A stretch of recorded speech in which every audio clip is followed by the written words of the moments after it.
పండుగలా ఉంది. అవునక్క, ఈరోజు పిల్లలంతా మీరు ఎలా నడిచిపోతున్నారక్కో.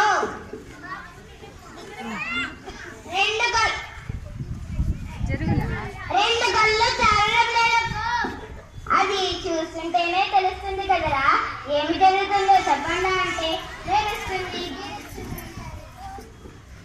ఈరోజు కొత్తపేట ప్రాథమిక పాఠశాలలో వార్షికోత్సవం అంట.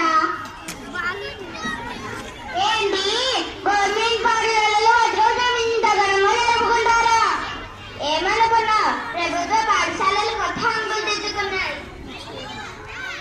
ఆహా ఆహా, మరి ఆ విశేషాలు ఏంటో అందరికీ చెప్పచ్చు కదక్క.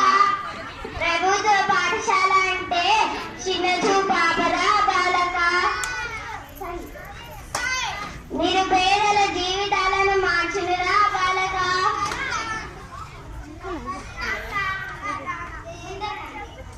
వినా నువ్వు నిల్చొని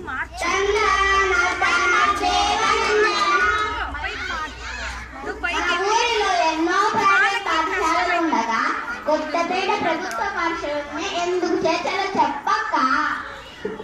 ఈ పాఠశాలలోనే ఎందుకు చేర్చాలో చెప్పడానికి చాలా కారణాలు ఉన్నాయి. ప్రైవేట్ స్కూల్ ఫీజులు మోతరా బాలక. అది తల్లిదండ్రుల బాధ్యుడురా బాలక.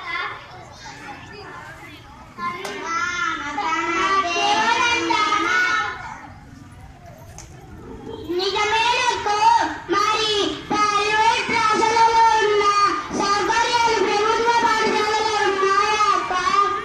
సౌకర్యాలు నిండు పిల్లల భవిష్యత్తు మెండు.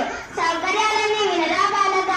ఇంగ్లీష్ మీడియం, డిజిటల్ తరగతి బోధన, ఉచిత పాఠ పుస్తకాలు, ఉచిత యూనిఫామ్లు, విశాలమైన ఆట స్థలం, స్వచ్ఛమైన తాగునీరు, పిల్లలకు పోషకాలతో నిండిన మధ్యాహ్న భోజనం. సౌకర్యాలన్నీ సరే కానీ పాఠాలు చెప్పే ఉపాధ్యాయులు ఉన్నారా అక్క? అరే ఎందుకు లేరు? మన ధర్మవరంలోనే ఎక్కువగా 9 మంది అనుభవజ్ఞులైన ఉపాధ్యాయులు ఉన్న పాఠశాల కొత్తపేటేరా. ఇంకా చెప్తాను విను. ప్రైవేట్ స్కూల్ ఉన్న టీచర్ల కంటే ఈ టీచర్లు మంచి శిక్షణ పొందిన వారురా.